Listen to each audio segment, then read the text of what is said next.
I mean, we've just got to pray, frankly, for a fucking asteroid. A brief update from batshit bonkers Britain, where we finally have 15, a whole 15 illegals on the floating house brick that is the Bibby Stockholm that's been dragged up and moored in an area of outstanding natural beauty. Now, others have not gone on board. 20 were held back because a group of woke leftist lawyers working with funding from massive lobbying groups that want these illegals to be placed here in the UK. They've managed to hold those back, delay them being put onto the Bibby because these individuals are scared of water, which does beg the question, I suppose, how the hell they made it here on things no bigger than a lilo in the first place. But not to worry, the saga continues, and it's of course the locals and the people of Portland who are being shat on at every turn. I'm just here to say yay and welcome to all the refugees on the floating house brick here that is the Bibby Stockholm. I'm so excited to see all these young men of fighting age arrive here in this area of outstanding national beauty. And to all the racists and the Nazis saying that there's no services or provisions, I've just seen a guy pull his own teeth out with some pliers. Why not do what I do and have posh parents with loads of money and just join Bupa? I mean, it's that simple. Yay for the illegals here on the Bibby. Then we have Beyond Meat, the weird plant-based meat alternative. It's taken a massive nosedive. Its shares have crashed by almost 12%. A fifth of the workforce has had to be laid off, and indeed it's had to cut costs. Annual revenues have fallen. Was supposed to be $415 million. It's down to $360 million. By the looks of things, it will be even less. The CEO is very pissy about this whole thing. The Beyond Meat chief executive says this change in perception is not without encouragement from interest groups who have succeeded in seeding doubt and fear about the ingredients and the processes used to create our and other plant-based meats. Well, there's no such thing as a plant-based meat, is there, Mr. Brown?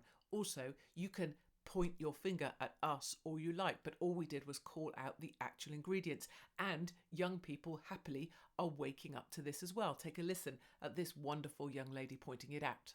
Beyond Meat is a scam. Hi, I'm Shannon, and I was a victim of vegan propaganda. Let's play a game. One of these ingredients lists is a Beyond Meat patty, and the other, premium dog food. Can you distinguish between the two? This food revolution is so tasty, even celebrities like Kim K are jumping on board. Billionaires are pushing for the vegan agenda, with toxic substitutes to replace vital animal products. Beyond Meat is cheaper to produce and way more profitable for them. We're being pushed a diet known to onset mental disorders, lower fertility and testosterone levels. Why is this? Even the World Health Organization predicts that we'll be eating a lot less meat by 2030. They tell us that if we want to solve climate change, we must stop eating meat, and yet only 11% of greenhouse gas emissions are because of agriculture, and about 3% of those emissions are from beef. Hopefully by now you'll realise that. And then there's the fact there's an actual cartel running this thing. Why would BlackRock or Vanguard be involved with something as weird as meat that's not really meat, but is really designed to get people sucking on the arse of locusts?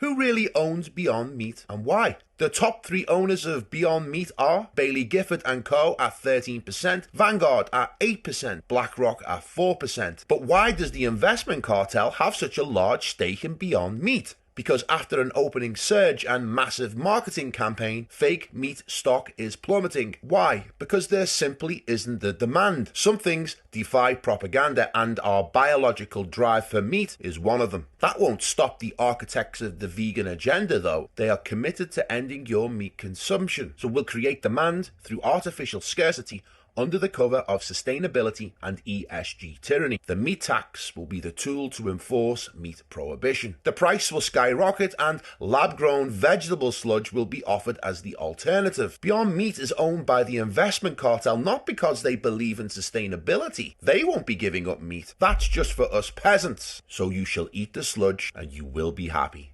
So it seems that eating meat, which is actually just crap, and sucking on the arse end of a locust isn't that popular after all, and a sign that finally, some people might be waking up.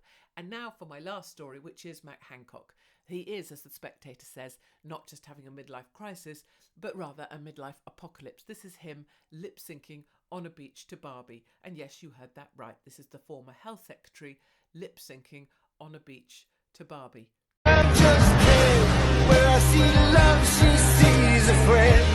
What will it take for her to see the man behind the tent and fight for me?